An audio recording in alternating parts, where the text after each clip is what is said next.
Nancy. Hi, everyone. Welcome to Ericsson. We are thrilled that you are here to participate in this Inspire Circle. My name is Mariana Souto Manning. I'm president of Ericsson and have the great pleasure of introducing someone who needs absolutely no introduction, our governor, J.B. Pritzker.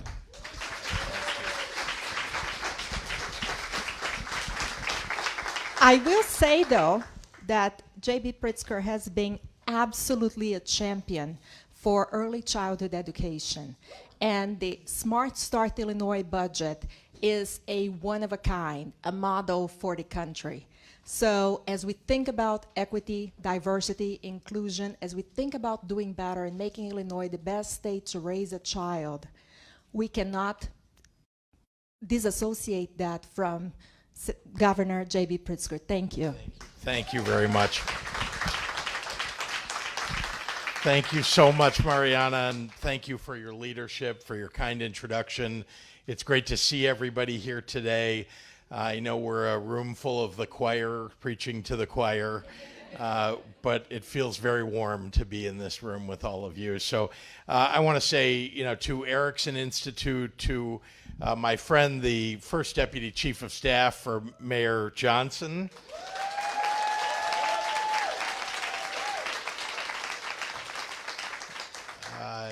Christina, as you know, Christina has, if you didn't already have a governor who cared about early childhood, we had a state senator for some time working together with me to advise me, to remind me, to make sure that we were doing all the right things. Sometimes all of us need a little nudging, right? And boy, can Christina nudge. And I just want to say thank you for taking part in today's event and for all the work that many of you do in this field. It is so vitally important. For decades, one of my top priorities in life has been, both as a private citizen and now as governor, has been to give every child birth to 5 the start in life that will maximize their opportunities and make the investments that will counteract the poverty that is a result of too many people being left out and left behind. Everyone who knows Ericsson already knows that when we invest in our children, we invest in our future, and especially the future of our residents, of our state, of our economy, of our health care. Really, investing in children is about investing in all of us and in the future that we can envision.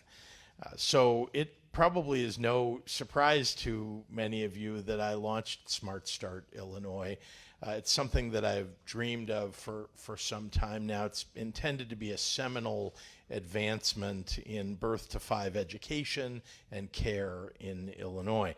It's a plan that's bringing significant resources and changes to begin fully and truly serving every child and family. And it's based on the work that Ericsson has advocated for so many years.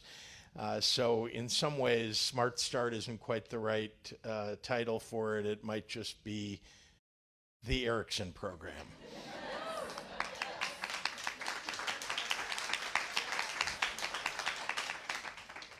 I should maybe just tell all of you that you might wonder why I care so deeply about this subject matter, and maybe we'll get to talk about it a little more in a Q&A and with all of you in a little bit. But I just want to tell you that it was, in fact, Irving Harris and Barbara Bowman that came to see me when I was just a relatively young businessman, and was fascinated by the opportunity to make such an enormous difference in the world by making investments in our most vulnerable, right, in our very youngest children, and especially, they reminded me these are the kids who are just often forgotten, frankly. And this was, I'm talking 25 years ago or more, when we sat down to talk about this.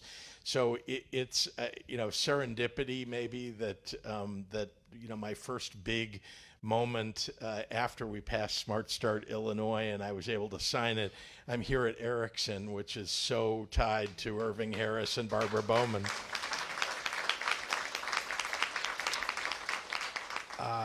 Starting with the earliest years, we're investing in early intervention and home visiting services to reach thousands more families and to give our providers a much needed rate increase. Just going to give you a little serendipity. Christina called me up one day. We were just going to get together to talk about her priorities, and she came into my office and sat down and said, "Governor, we need to increase funding for early intervention services." And it was, I think the number had been at was about $12 million. And I said, well, it's a funny thing that you're raising this, because we did, in fact, include more money in early intervention services in my proposed budget that you haven't seen yet. And she said, well, we need $24 million. We need to double it from 12 to 24. And I said, well, that's a great number. I just want you to know we're going to $40 million. So we probably could have sat there all day outbidding each other because we both believe in it. I just want you to know what a champion she has been. We're implementing first in the nation child care contracts, which is setting a baseline of support for child care providers and professionals to stabilize and grow the child care sector. This means that when there are fewer kids showing up for child care in some particular facility, it doesn't mean that the child care provider is going out of business. And as you know, that's been the threat for so many providers for so many years.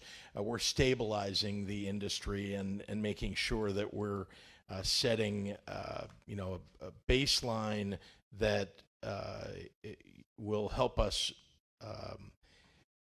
provide higher wages for people in the field and make sure that they're able to provide the breadth of services that I think many children and families need.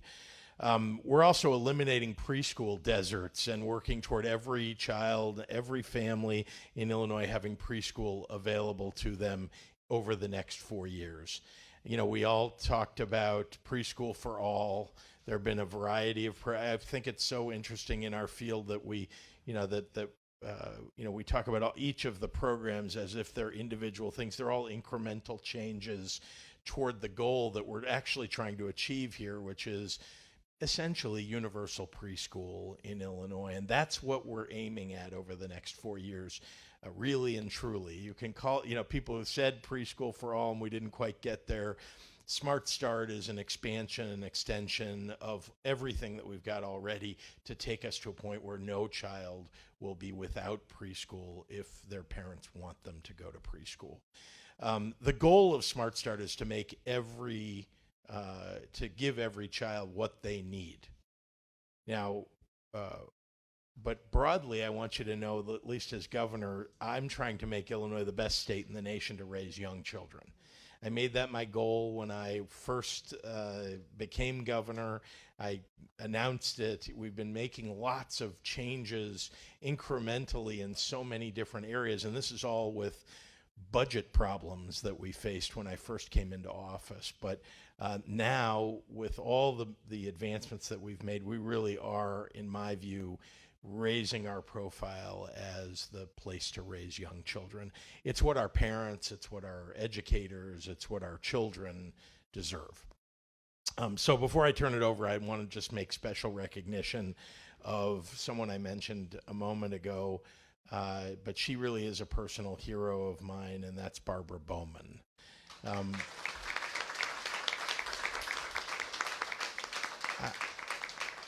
I know that you awarded her and her daughter, who's achieved so much in public life, honorary degrees from Erickson.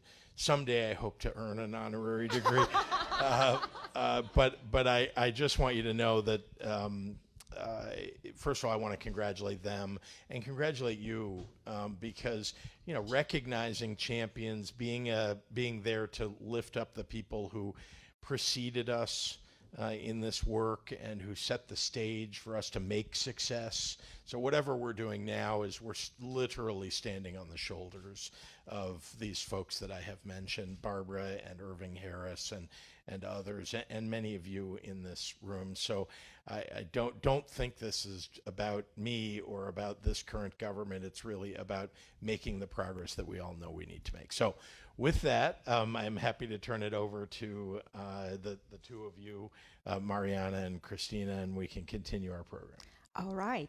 So I wanted to make sure to recognize some of the other people in this room who worked tirelessly for Smart Start Illinois to become a reality. In addition to, of course, the Honorable J.B. Pritzker and Cristina Pasiones-Zayas. We have Martin Torres, Sol Flores, we have Teresa Ramos and Lizzie Whitehorn. Thank you so much for all the work you've done. We also have several people here. Just raise your hand if you went down to Springfield to testify and the importance of early childhood education and Smart Start Illinois. Just raise your hand really high. Thank you.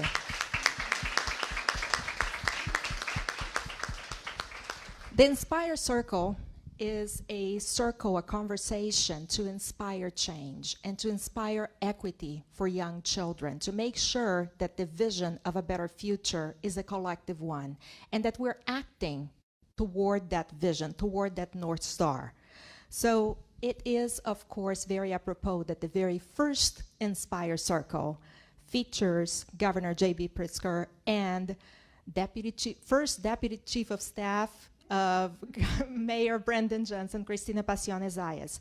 We are going to be engaging in a conversation, but at the end of the day, I hope that you will continue to join us as we have events that inspire us to know more, to question more, and to do more, to make sure that our children have a better future and that we leave this world a better place.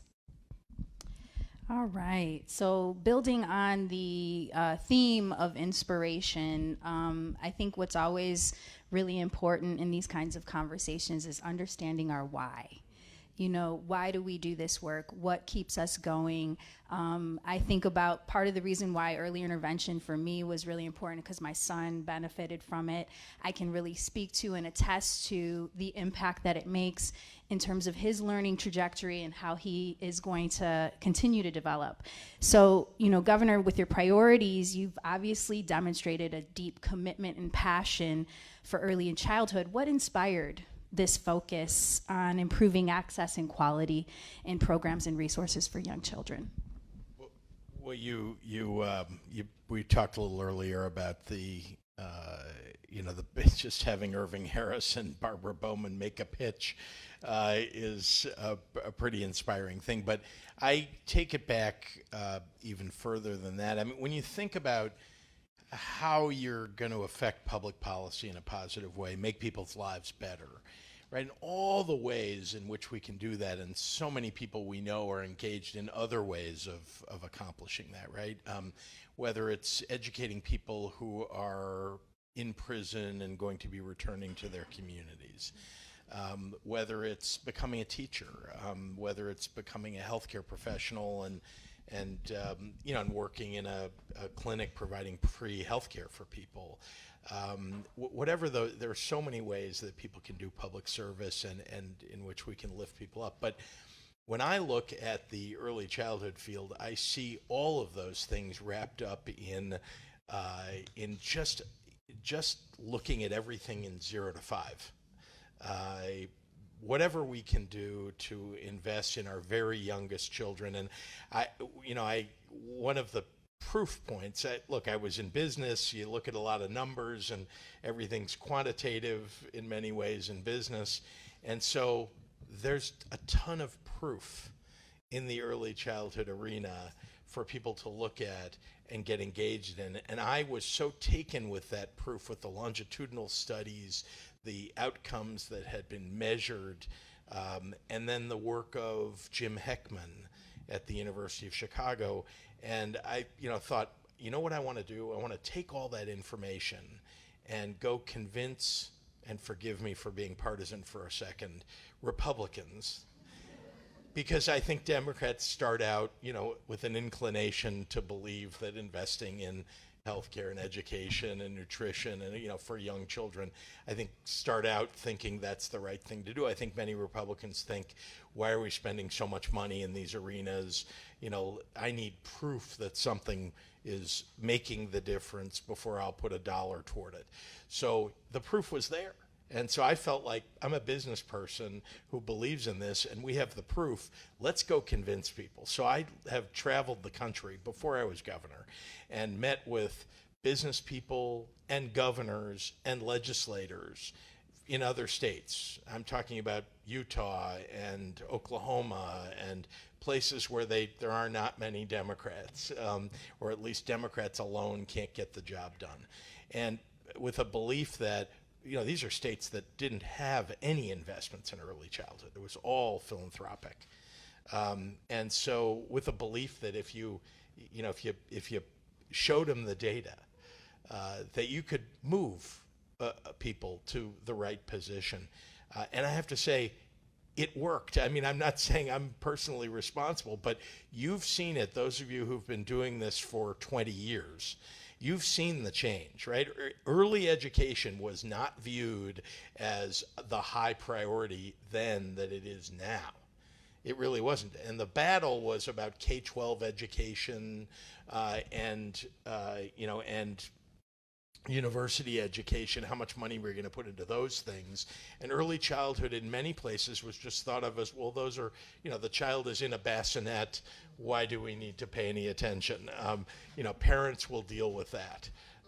And I think there's a complete attitude change. Maybe not complete. We still have some work to do, but there is a real attitude change. And so I'm just saying the belief that you can make a difference in the public policy world, and in one particular arena you can affect virtually everything about the future of our society.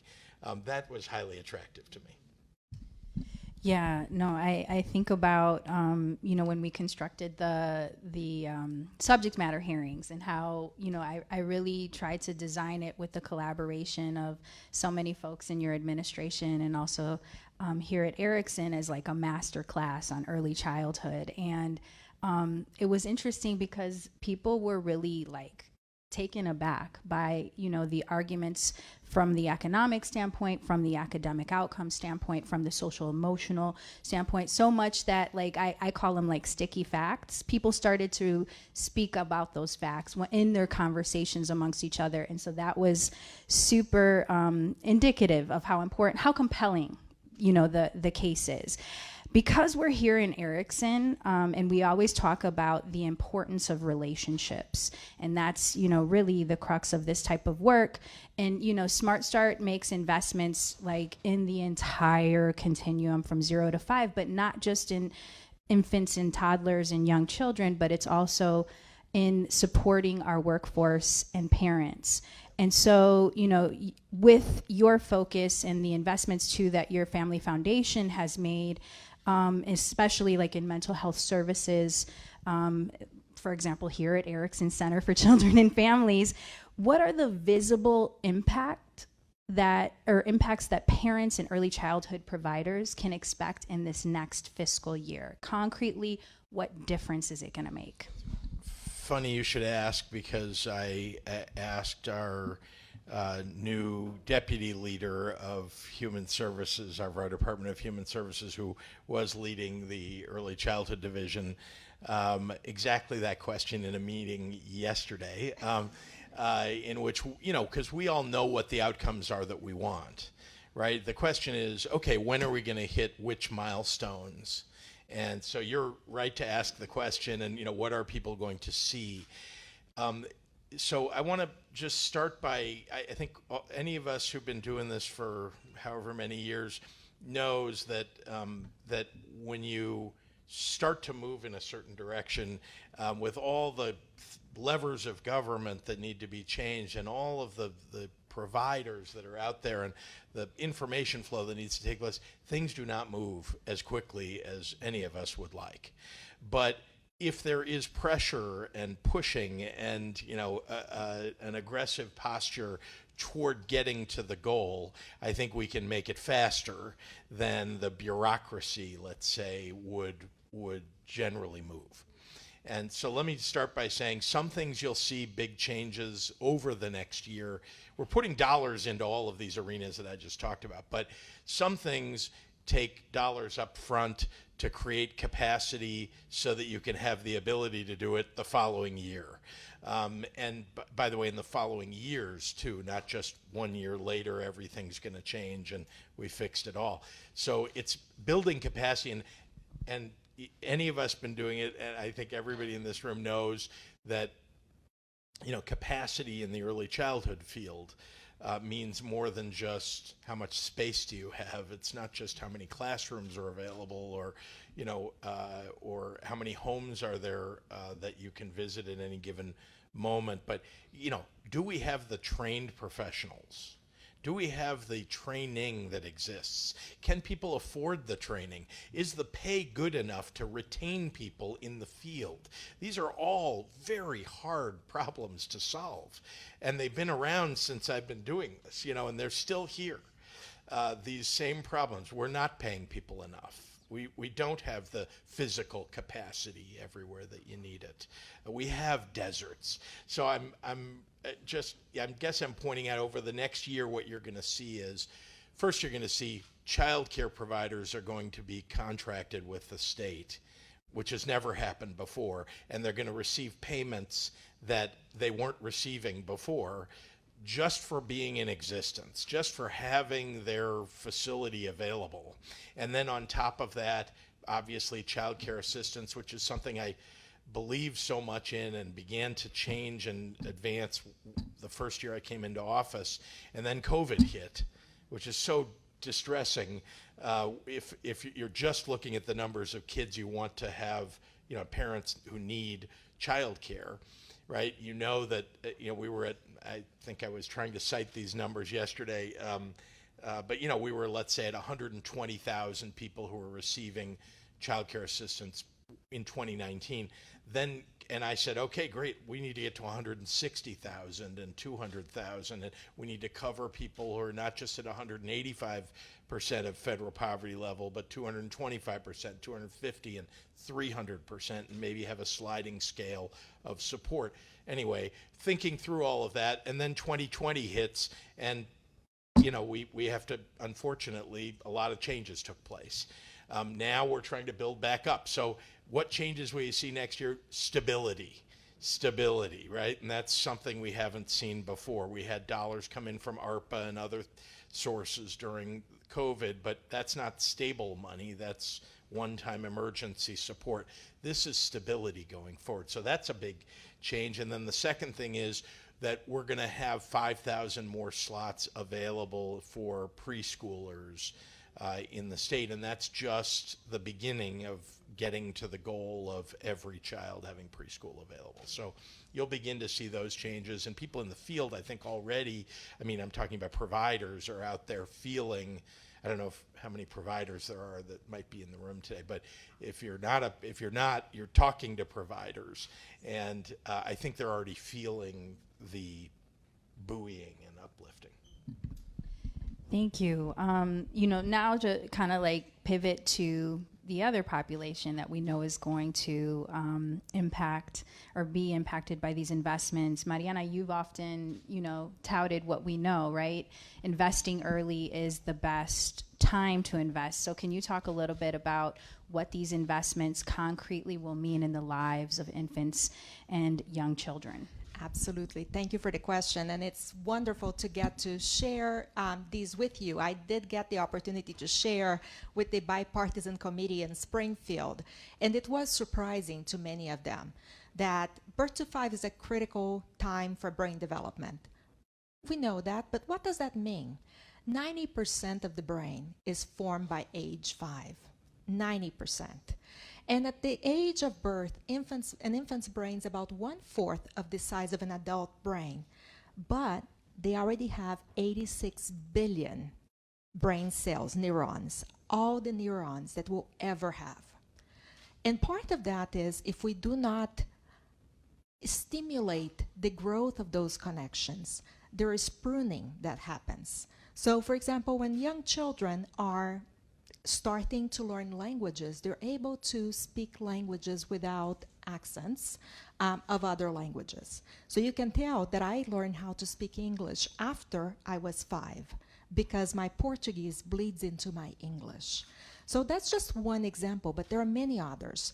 The frontal lobe cortex, which is the cause-consequence, the risk-taking behavior, that develops as well within the period of age 0 to 5.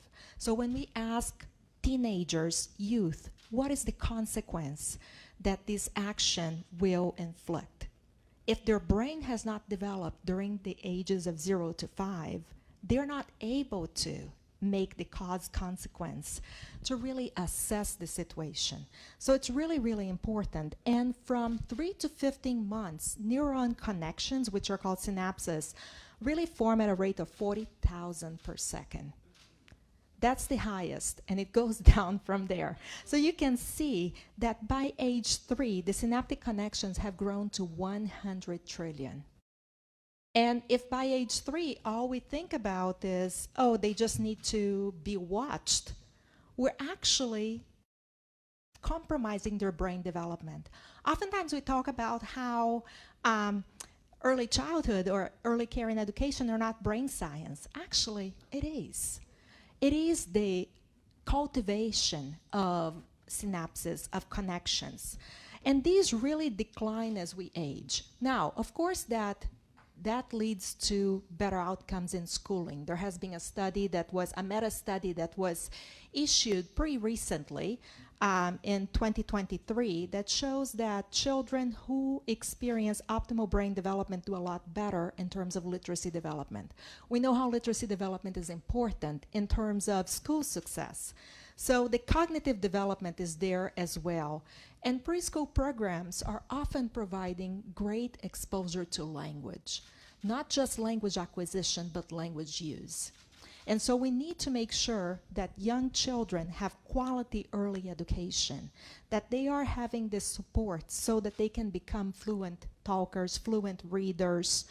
And this has been shown to lead to fewer special education placements when there are quality 0 to 5 early education services. Also, these have been shown to lead to less behavioral issues later on in youth. So I know that there's some urgency in addressing the immediate effects of the lack of investment, but it's also important for us to mitigate some of those effects in the future. And we can do that through early childhood education.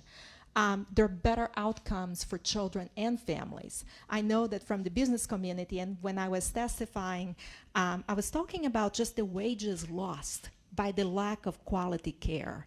Because if the quality care if care is not available, that's one thing, but then there's also low quality care.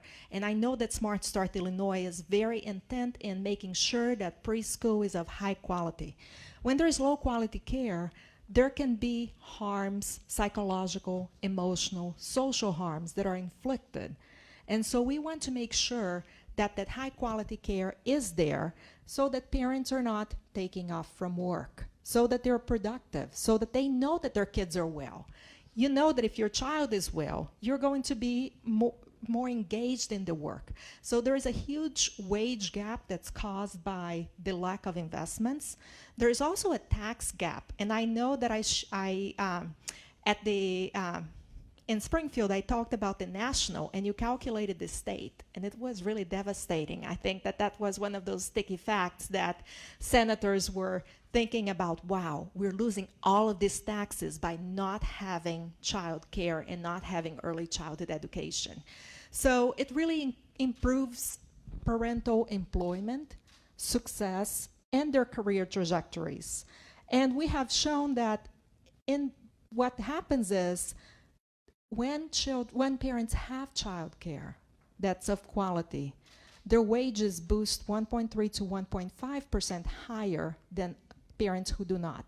And that's per year. So over time, things really make a difference. So I would say that in terms of cognitive development, in terms of language development, in terms of literacy development, in terms of how our brain works. Like we talk about Smart Start because it is an investment in the brain, because it is an investment in building those connections, those synapses, and making sure that we are providing the fertile grounds for the cultivation of young children who will become well-adjusted, productive citizens of society. And for that, I'm really grateful.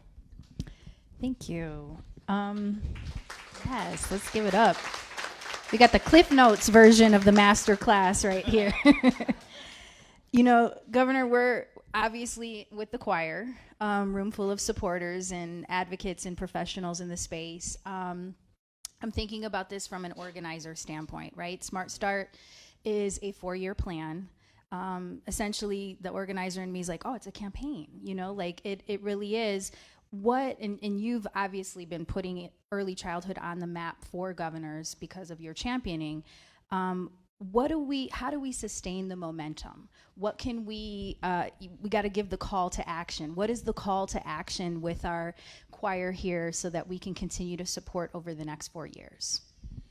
So this is not a slam dunk with politicians, with elected officials. It's the reason that that Christina held hearings and invited many of you to speak, and there were so many others who spoke up about it, and that it is a campaign. It's been a campaign my whole life for early childhood, and we're succeeding, but that doesn't mean that everybody understands what early intervention services are, or why you need to more than double, but triple and more the amount of money that was put into early intervention services, right? The people don't, what is home visiting? People don't really, why are you visiting people's homes? That seems like an intrusion. I actually heard from somebody that we're taking children away from their parents by providing childcare. Yeah, and also preschool. And this is we have work to do, and your job and all of our job who care is to sustain the momentum that we have. You've got to continue to educate people about this. When you run into people and they don't understand what you do for a living, don't let them go. Really, it's so important that they understand. The first thing that I always say when people are like, what is early childhood development? What is that? Why are you doing it?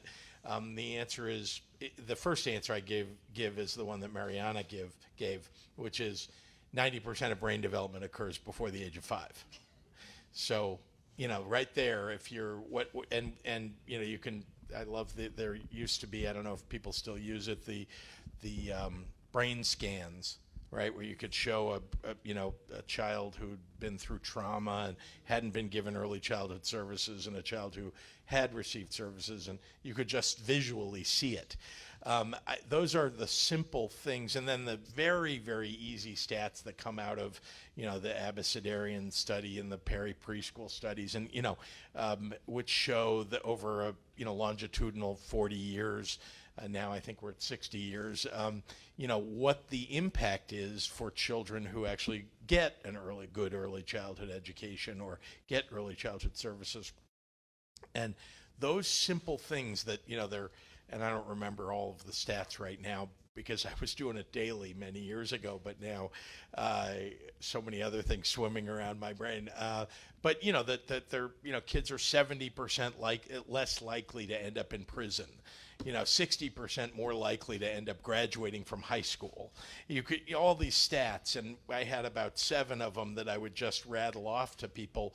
If you can do that, if you can make sure you explain to people just in simple terms why early childhood is the best place for them to put their dollars, or to support, or to make sure they vote for candidates for elected office who believe in this and understand it, you will have made a difference. So I encourage you to do that, because that is how we keep momentum going, and that is how we become an army of, success in the end.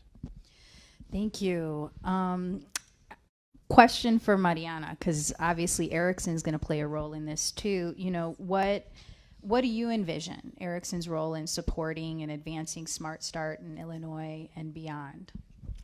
Wow, thank you for this question. I know that Erickson is really aligned with the pursuit of justice and with equity for every child.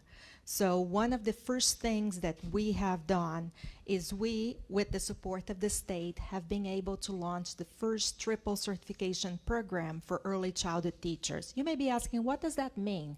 It means that instead of expecting every child to be ready to enter kindergarten or preschool, that we are making sure that every teacher is ready to support, to build on the brilliance of every child, to make sure that the light in their eyes with which they enter early childhood never fades.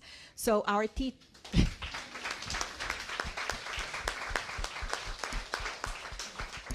teachers are prepared in early childhood education, child development. They're also prepared to support English language learners and multilingual students and students with disabilities or early intervention needs, because some of them don't need to get a label in order to get the services, and many of them are not going to communicate ahead of time.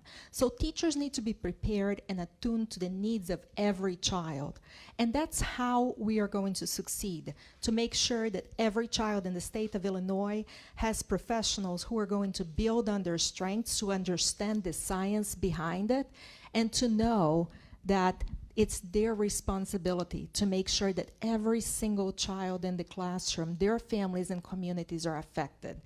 Now, of course, that in addition, and thank you for allowing us to pilot this program, which every single course is integrated. That means when we talk about language development, we don't talk about monolingual language development for children with disabilities, and language development for multilingual children. We talk about the entire child across variations. And for too long, we have expected teachers to put together these pieces instead of doing so ourselves. And it is our responsibility to look at ourselves and think about what can we do and what must we do differently in order to do that. The second thing that we are piloting is what we call an educator impact grant. We know that teachers of color make a difference in the lives of kids of color. We also know that 82% of Illinois teachers are white. So what we're doing is for teachers from disinvested communities who promise to teach for 4 years in disinvested communities after graduation, thereby impacting the lives of 100 children directly, they have their tuition forgiven. So they're able to give back to the community, and we're investing in the community.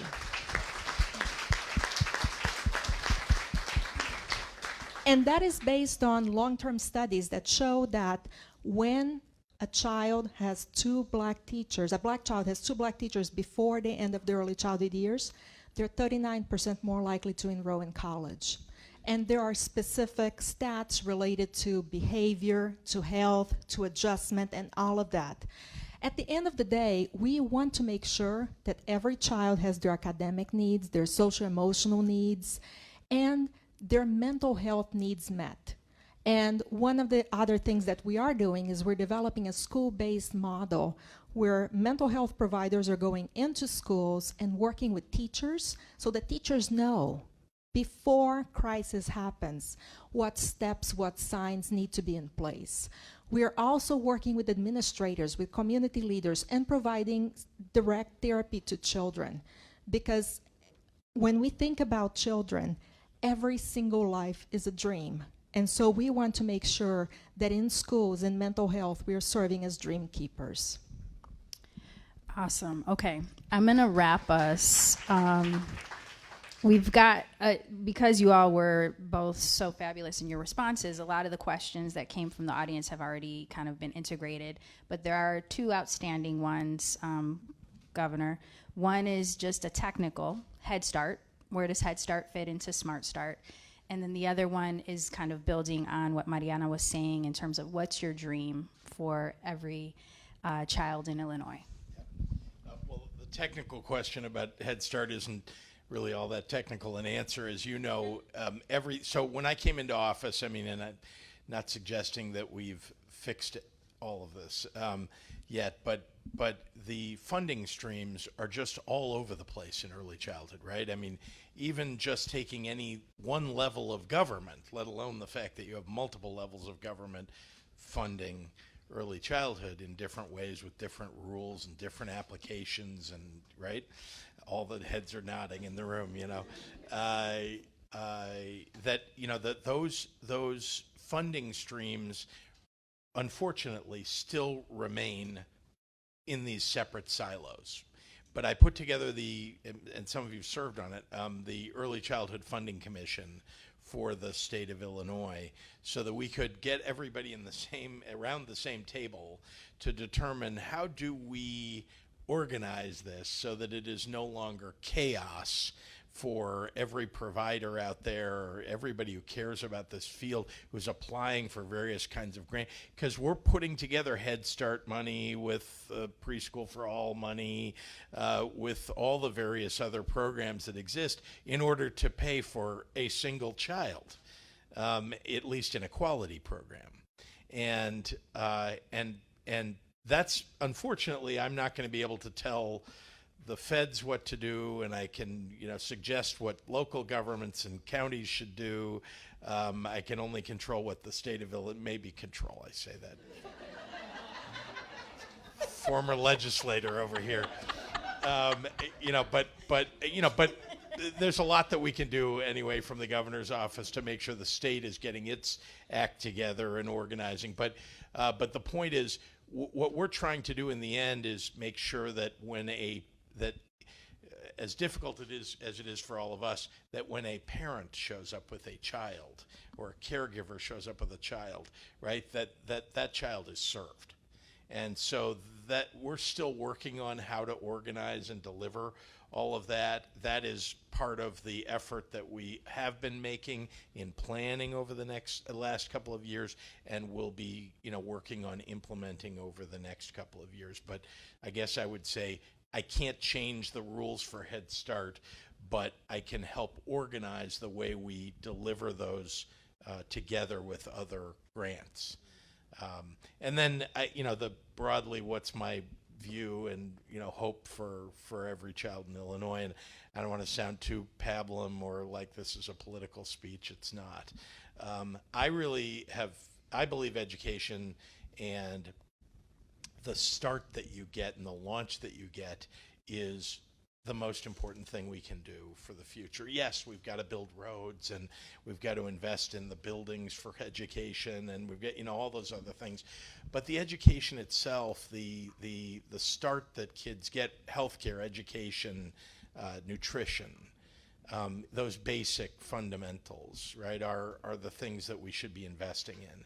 And I will just say that when I came into office with that hope and with the passion of somebody who'd been in early childhood for helping for many years, I was like, oh, now I get to be on the other side of the wall, right? I was beating on the wall from one side trying to get people to pay attention. Now I'm on the other side.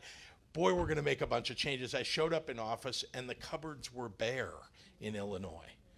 Right? And so the idea that you could make the kind of change necessary without putting dollars into it, it's impossible. So that's why I know it's a boring topic. I'm not going to get off on it, but balancing budgets actually makes a difference, because once you do that, you can actually prioritize the things that matter. So, and there's the old expression, that a budget is a moral document. It's an expression of who we are. And so we're finally doing those kinds of things. So what's my dream? I'm trying to accomplish all the things all at once, because I don't get to serve for governor forever.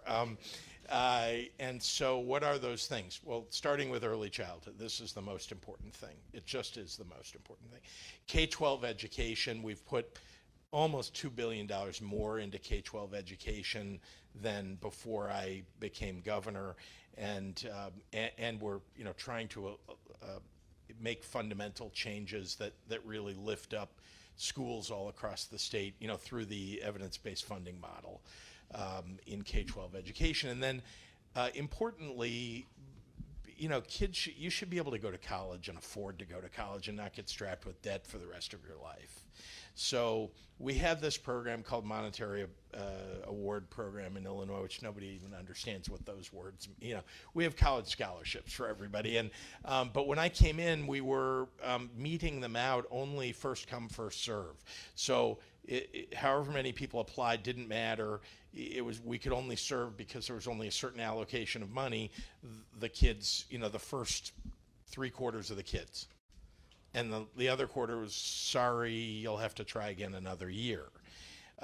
Now, every kid that's eligible for a MAP grant gets one. Every kid.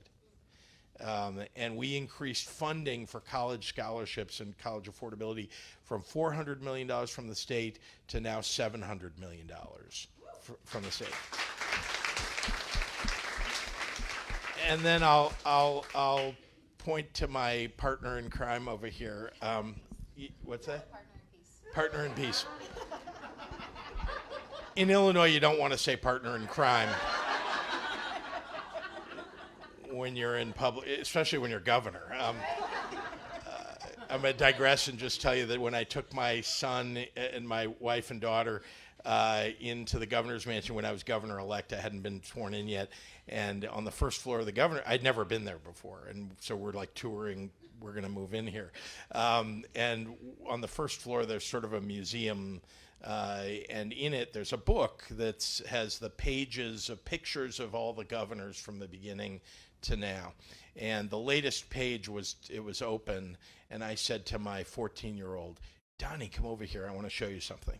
He came over, I said, there's a 40% chance I'll end up in prison at the end of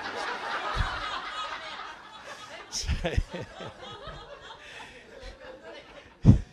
Not on my watch. Not going to happen, I promise. Anyway, we're making big strides. My partner in crime here came to me and said, we need a big change in the way that we're funding teachers in early childhood and scholarships. And so we sat down and talked about how we're going to do that, how we're going to make it sustainable, what can we do in the near term with dollars that are available that we may not be able to do in the long term, but let's see how we can keep it going. And honestly, without Christina Passione-Zayas, we wouldn't have the scholarship programs that we now have for early childhood education. So generous. The governor is going to have a few minutes for photos in the common area, but before you leave this room, please help me thank the incredible Christina Passione-Zayas and J.B. Pritzker.